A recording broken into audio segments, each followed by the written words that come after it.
Seguimos conversando con Abel Martínez desde Santiago. Diana, tú querías hacer la primera pregunta en este bloque. Sí, y un poco con lo que dejó Carolina al final del bloque anterior. El candidato Leonel Fernández siempre gozó de su apoyo. De hecho, usted hizo un acto importante en Santiago de los Caballeros en diciembre del 2018 para apoyar el proyecto de la candidatura presidencial de Leonel para el 2020. Y ahí usted dijo que estaré junto a usted, fiel, leal, trabajando por su candidatura.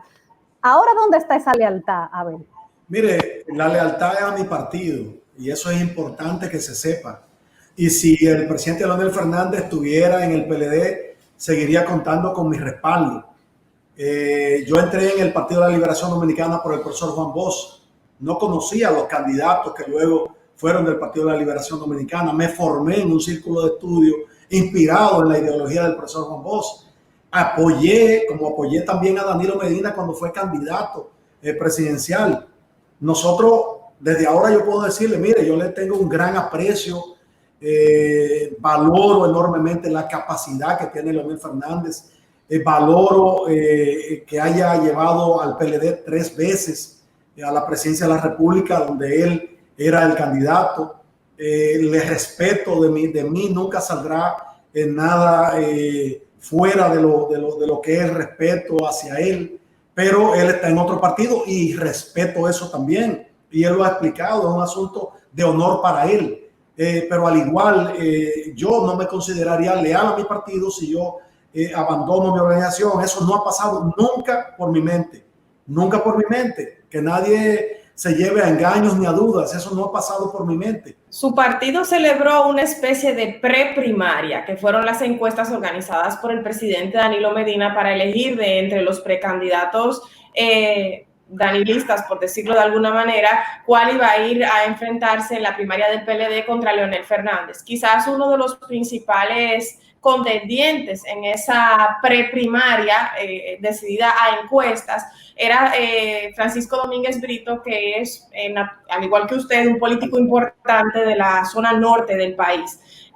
Se cuestionó mucho si realmente esas encuestas daban como ganador a Gonzalo Castillo o a una persona que había hecho mucha campaña, mucha pre-campaña, como lo fue Francisco Domínguez Brito. ¿Cómo se vivió ese cambio en Santiago, que es la sede, ¿no?, suya y también del principal contendiente en esa preprimaria frente a Gonzalo Castillo, Francisco Domínguez Brito?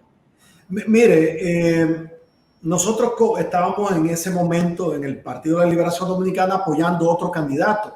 Por lo tanto, fuimos ajenos a esos acuerdos internos de candidaturas que son válidas. Pero sí puedo narrarte que desde nosotros como candidatos o que estábamos apoyando a otro candidato dentro del Partido de la Liberación Dominicana, no queríamos que fuera Gonzalo porque iba a ser más difícil. Gonzalo tenía en ese momento 6 años de un arduo ejercicio en obras públicas con una impronta extraordinaria y sabíamos que iba a ser más difícil de derrotar. Por lo tanto, para nosotros no nos cayó bien a lo interno del partido, porque el candidato que estábamos apoyando en ese momento, la batalla iba a ser más dura, porque Gonzalo goza y en ese momento también de una gran popularidad, pero sobre todo de un manejo gerencial eficiente en el Ministerio de Obras Públicas, determinado por esas conquistas que tuvo cuando era ministro de Obras Públicas, incluyendo en Santiago, que gracias a su eficiente manejo tuvimos y tenemos en el día de hoy el Parque Central, tenemos el Jardín Botánico, tenemos la Circunvalación Norte y además el elevado de Cienfuegos, aparte de otras obras de menor impacto, pero que son necesarias e importantes para una ciudad.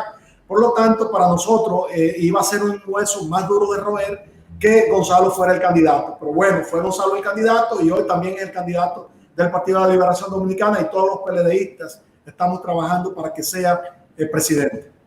¿Cuál es su opinión sobre el candidato objetiva, sus fortalezas y debilidades? Y si usted entiende que este papel asistencialista que le ha dado la campaña política o por obligatoriedad a los candidatos, en el caso de Gonzalo Castillo, usted ha escuchado las quejas, ¿no?, de gran parte de la población de que por supuesto, ha tenido muchos más recursos y ha ocupado en cierta forma el papel del Estado frente a la pandemia en todo el país. Y que si eso le ha dado una mayor ventaja ahora en las encuestas, lo ha hecho subir en las encuestas. Y si esa subida es justa, entonces nos preguntaríamos en ese caso. Esas dos preguntas. Mire, es sencillo. Y lo importante es ver y narrar lo que pasó. Bueno, llegó la pandemia para desgracia del mundo y también llega a República Dominicana. ¿Qué hizo Gonzalo Castillo? ¿Se quedó en su casa sentado con su familia cuidándose? No, Gonzalo se fue a cuidar a otros. Gonzalo desde el primer día de la pandemia estaba en los barrios, estaba escuchando a la gente, estaba llevando soluciones. Y podríamos decir, bueno, tiene los recursos, pero igual los cientos de millones que le han dado al PLD, al PRM y a otros partidos, entonces Gonzalo lo ha usado para ayudar a los demás. Y eso es lo que ha estado pasando. Y por eso la gente ha valorado eso, porque en este momento y en momentos de crisis es que los líderes se crecen y ahí es que se demuestra quién tiene la gerencia, la eficiencia de ayudar a los demás. Mientras otros se quedaron en su casa, Gonzalo estaba arriesgando su vida para salvar otras vidas y eso es lo que ha valorado la población dominicana y por eso ha repuntado en la encuesta hasta tal punto que muchas de las encuestas lo dan ahora como puntero en la preferencia del electorado. Bueno, hay que ver todavía, nos quedan las presenciales más reputadas por escucharlas. Pero yo le pregunté sobre las fortalezas, claramente ya usted las ha definido, las debilidades del candidato. Es lo que el pueblo dice, es una persona que no puede hilvanar las ideas, que se equivoca mucho a la hora de hablar, que ha dado respuestas que son muchas veces incoherentes y para levantar un candidato así, sin una pandemia, hubiese sido muy difícil. ¿Qué opina usted sobre eso que dice la gente sobre el candidato y que usted mismo tiene que haber constatado? No sabemos cómo es en persona o no sabemos si son nervios escénicos, pero me gustaría su opinión sobre ese tema. Mire, yo creo que hay debilidades que se convierten en fortaleza. Mucha gente dice, bueno, es que Gonzalo tiene la debilidad de que no habla mucho. Y bueno, que una de sus fortalezas es que habla menos y ejecuta más. Hay acciones que valen más que 1000 palabras. Y hay mucha gente que habla muy bonito, hay mucha gente que sabe hilvanar palabras. Gonzalo sabe hilvanar palabras, habla coherente, habla bonito cuando tiene que hacerlo. Ahora bien, las acciones de Gonzalo van encaminadas a resultados.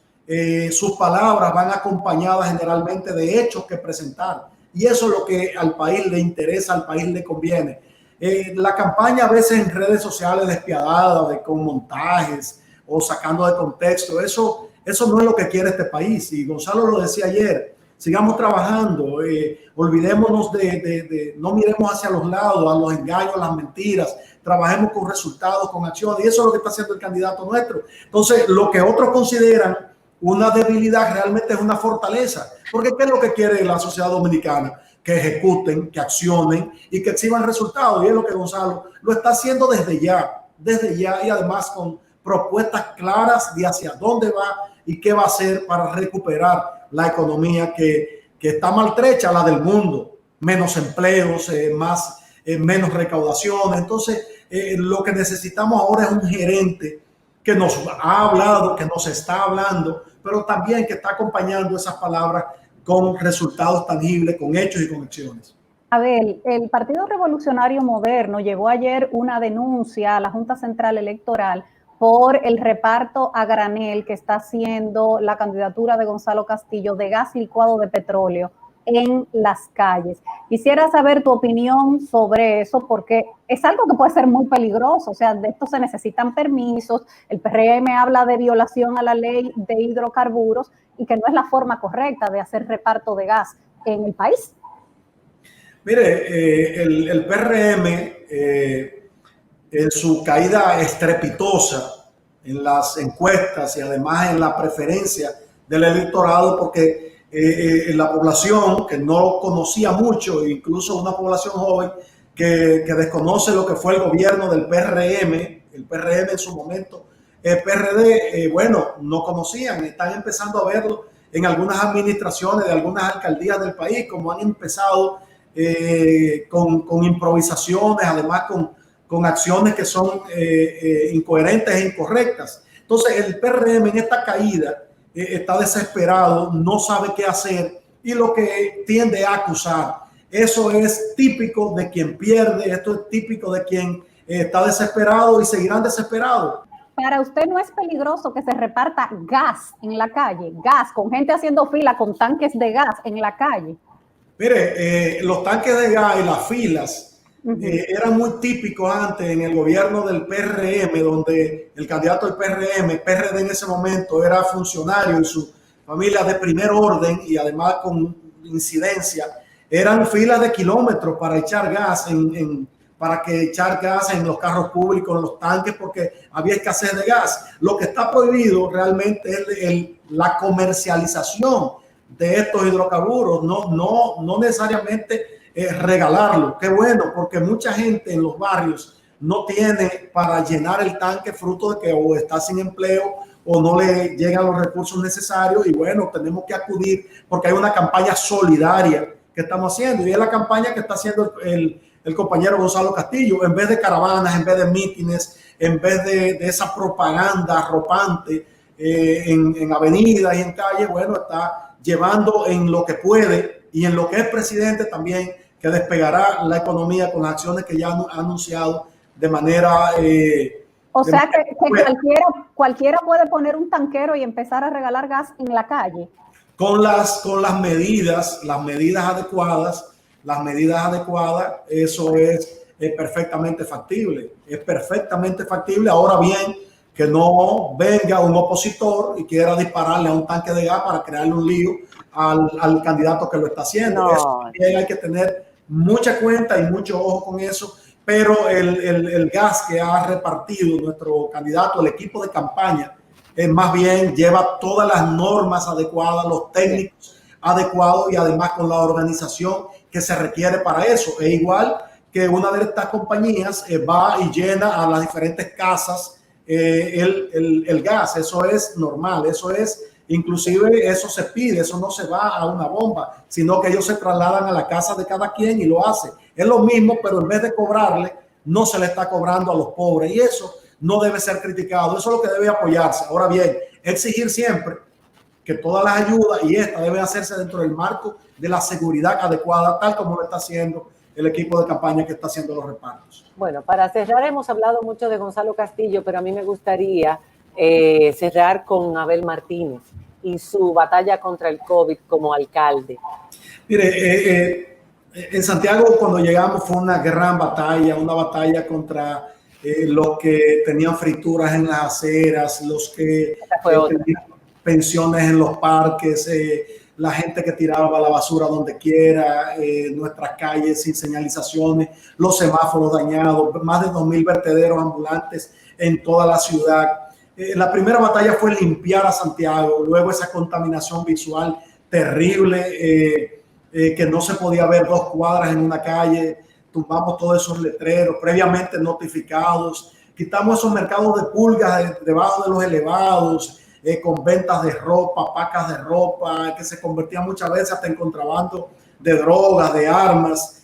Todo eso fue una gran batalla, pero gracias a Dios que la sociedad entendió que es mejor vivir en orden. Al día de hoy la gente hoy en Santiago está consciente de que tirar un papelito en la calle, eso atenta contra ti mismo. Cuando hay vertederos, hay ratones, hay moscas, hay cucarachas, viene el dengue, viene la chikungunya, vienen las diferentes enfermedades. Y el COVID encontró a Santiago limpio, higienizado, ordenado.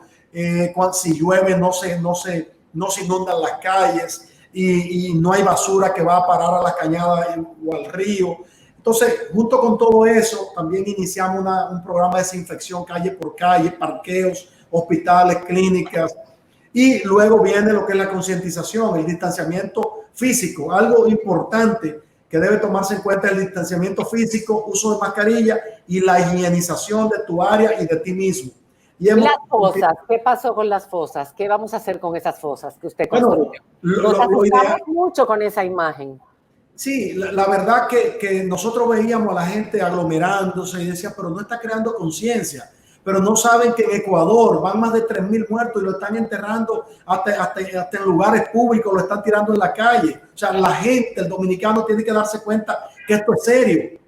Y es tan serio que si no tomamos las medidas pertinentes, entonces los muertos serán enterrados en fosas. Y empezaron a llegar los muertos al cementerio y no teníamos fosas. Y llegaban 3 y no tenían nichos y no tenían familia. Y bueno, hubo que construir algunas cosas. Gracias a Dios hemos tenido control en cuanto a lo que tiene que ver con los fallecimientos y las fosas no han sido necesarias. No ha sido necesaria, pero la gente tiene que saber que es su responsabilidad, que es su vida y además la de los demás. Y todas las medidas que tomamos, como la de los bomberos y equipos echando agua, que no llegaron a echar agua, también eso ayudó a que se distanciaran. Los bancos aquí, al igual que todo el país, las oficinas remesadoras, los supermercados, eran aglomerados. Exacto. Cuando primero educamos, que llevamos comisiones del ayuntamiento a los supermercados, la gente no le hacía caso. Luego entonces mandamos un altoparlante, mire, mantenga 1,5 metros de distancia por su salud, por su vida, esto es una zona de peligro. Tampoco hacían caso. Anunciamos mojarlos y bueno, en broma, algunos amigos dicen que la gente le tiene más miedo al agua que al coronavirus. Entonces funcionó sin nosotros derramar una sola gota de agua. Pero actualmente, para cerrar, está todo bajo control en Santiago. Bueno, estamos aún en medio de una crisis sanitaria que no podemos descuidarla. Estamos entrando a diferentes fases de esta pandemia. Pero ha bajado el nivel de internamiento, ha bajado el nivel de... En el país entero. Totalmente, pero en Santiago ha sido extraordinario como hemos de 40, 60, 50 casos que eran todos los días. Ahora estamos en 12, en 13 casos y fallecidos casi prácticamente nulos. Lo que quiere decir que hemos avanzado y debo decir que esos números, cuando hablan de Santiago, es de la provincia completa, sí, no del municipio de Santiago. No del municipio cabecera. Correcto, o sea, de 10 municipios. O sea, que vamos avanzando, pero esto es una lucha de todos, no es una lucha del gobierno, no es una lucha de la alcaldía, es una lucha de cada uno y de la responsabilidad que tenga cada quien con su propia vida, con la de sus seres queridos y por ende con la de la comunidad en que vive. En 30 segundos, después de todo esto, ¿va a aspirar a ser candidato por el PLD a la presidencia? Mire, estoy concentrado. 30 segundos. Después de esto, está en su cabeza, está en la parte de atrás de su cabeza. En sus ambiciones. Mire, mi concentración ahora, tanto mental como física, está concentrada en que Gonzalo Castillo sea el próximo presidente de la República Dominicana y que nosotros sigamos trabajando. Las circunstancias y Dios y el pueblo decidirán lo que toque para cada quien en su momento. No quiso responder si estaba en su cabeza. Algún día, no digo ahora, algún día. Muchísimas gracias, Abel, por haber estado con nosotros. Enhorabuena por la labor que ha hecho y buena suerte con la nueva encomienda. Gracias y de verdad feliz de que me hayan invitado a su programa, que soy también un seguidor del programa. Bueno, ya faltaba decir eso. Señores, muy buenas noches. Gracias por su atención. Mañana otro programa interesante, ya con Carolina, los lunes y los miércoles, y esperamos tener a Farideh Raful en el día de mañana. Vamos a ver si es posible agarrar a la senadora que anda de arriba a abajo. Hasta mañana. Dios los bendiga y los proteja a todos.